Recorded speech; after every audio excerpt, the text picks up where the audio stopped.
as an OFW here in Kuwait. Check. So another rest day, another things here to do for today's video. Post number 1, post number 2, post number 3, and 4. And let's start.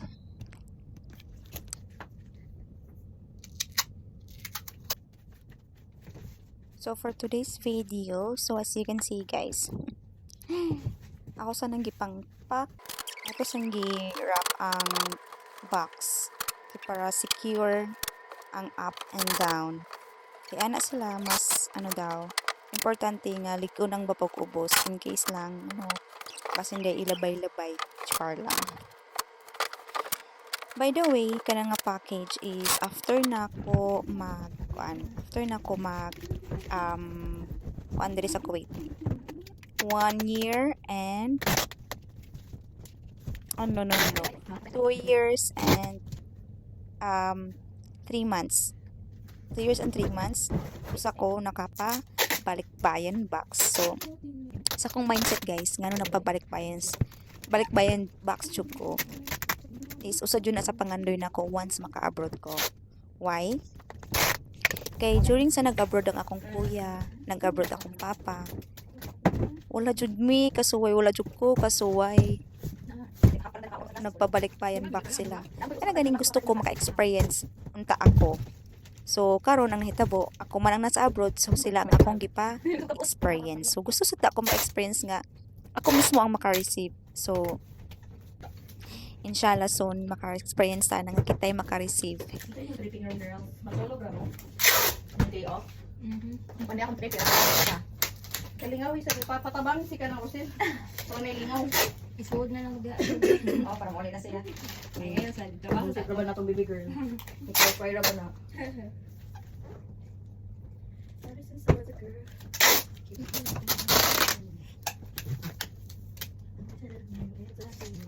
Kasi birthday? Rasa. Katong dito ka birthday na kinil. Tunod pula. Uyaban niya ba? Rasa katong tulo buhok. Dili si JB to. Tunod pula. Di ba si JB nag-vlog ikakuan nang to yung interpingan sa nina. Dili katong garen ang siya nag-bib. Saya lang Tagalog. Tagalog. Tagalog. Murmur Tagalog ako. Ako ka. Katong garen.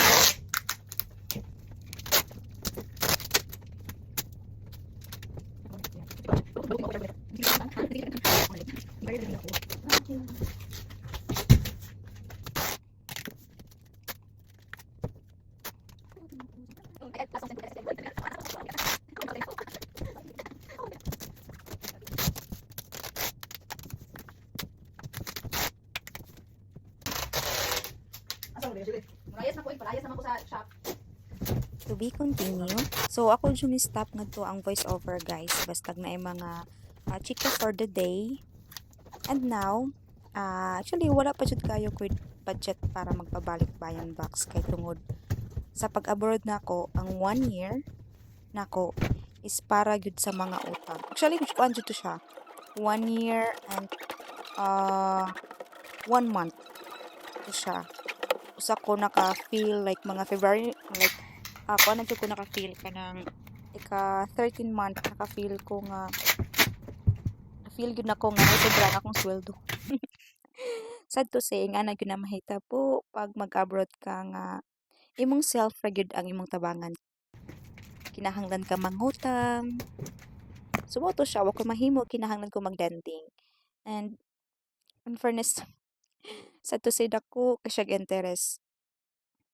And now by anyway, pass is pass na at least na nako dire, di ba? So ang nindot maski sa 1 year lang atod karon nakita nako ang ako ang mga like feel gyud nimo ang abroad kay dali nimo mapalit imong gusto dili man tanan pero ang katong mga gusto nimo mapalit nga naka sa Pinas mapalit na nimo dali-dali nga nag-abroad ka. Okay? So now, mao na siya guys. So nagpabalik-bayan box ko and then kana siya nga balik-bayan box is ako jud nang gihog nga wala kahibawang akong parents nga gikan ako. Why? Nakoy like behind the story. Di lang nako i-share when it comes to my family. So since lahi-lahi man gyud ta og kanang concern sa tong family, when it comes to money, when it comes to abroad. So ako na ko'y own concern ako. Nganong ako nang pasangil nga dili ako ang balikbayan box. So mo to siya kay kinahanglan ako i-pretend gikan na sa ako ang kaila nga gibaligya lang ging anak kumbaga char-char ba ano din mo. So mo na akong strategy guys para kanang para makip gihapon nga mag-expect sila nga wala ko sa abroad. But I know dako chance nga ila nang dudahan nga na ako sa abroad kay baw ko ana. I know. But okay lang. And then mao na siya. Actually, dako-dako ko gasto niya like naa sa mga maybe estimated 150 or 170 KD dala sa shipping. Kana siya. Then, ang kana siya namang ipang sulod na ko ana is kanang mga sabon, mga kuan. Since ang looking forward man ko nga magpabalik bayan box ko, katong mga Shein na akong gipang order, ang mga plastic ato wala akong gipang lapay.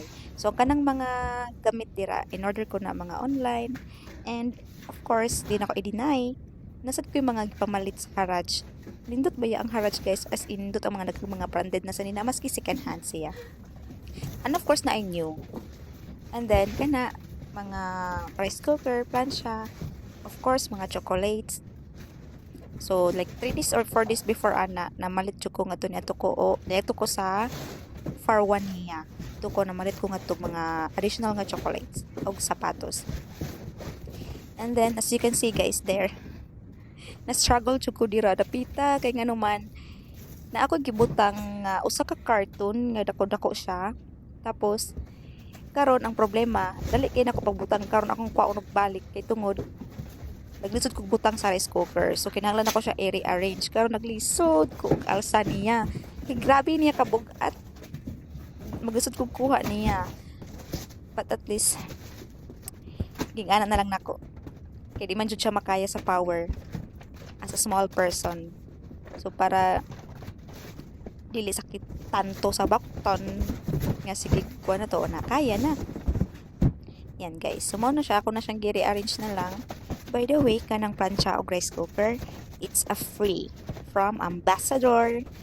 Kanang ganing every December na sila kanang pa-coupon, kanang ganing mo purchase kag 5 KD then na kay 5 points. So yun guys, naka-avail ko sa ilahang points na required. So naka-purchase ko sa rice cooker and plancha. Nice, right? It's a free. Then, by the way, namalit akong mga school supplies para sa akong mga pag-umangkon o katong mga gamit na ko nga wala na nako gamit ako sang gipadalag apil kay syempre kanang nanatay mapalit lagi palit diri palit dito try dito so if di ka o yun di na pud magamit so ayan gipadala na akong apil sa Pinas para di pud maabtan sa expiration date and mao na siya so karon dako ra kay ang box gibutangan na lang nako habol kay para kuan siya kanang makasya lang gyud siya and of course na ako'y that part na ako'y nakalimtan og butang hapit ko malimot na ako'y yung chocolate na gipalit then di dapita hapit jud ako siya makalimtan las importante ra ba kaayo to may gani na hinunduman pa nako siya di dapita ako pa siyang napa-insert as you can see sa video na siya di dapita nga mag-insert pa ko diha may naka-remember ko unsaon na lang nakalimtan nga manong expire na ra ba to like maybe 5 months nya di na ko kayang kanon kay chocolate ra ba to I like chocolate guys but dili ko yung anak ka fan og chocolate nga everyday mo kaon no patay atong lawas ana char so mao to siya finally sa pila ka like 3 months na kong prepare